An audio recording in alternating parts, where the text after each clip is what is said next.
السلام عليكم ورحمة الله وبركاته.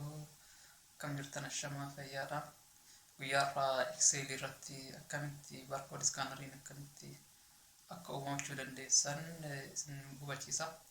Barcode scanner jechuun fakkeenyaaf wanti faayidaan isaa fakkeenya akkuma QR code jechuudha. Keessattuu inni kun irra guddinaan ammoo irra ooluu waa'ee daldalaa irratti meeshaalee daldalaa irratti akkamitti koodii irratti gochuudha wanti tokko piraayisii gatii isaa adda baafachuu fi biraandii isaa waan adda ittiin beekuudha kanuma fayyaduudha. Isa kana akkamitti QR code irratti akkamitti Excel irratti akkamitti akka uumachuu dandeessan gabaabinummaan isin hubachiisaa akka hordoftan isin jedha.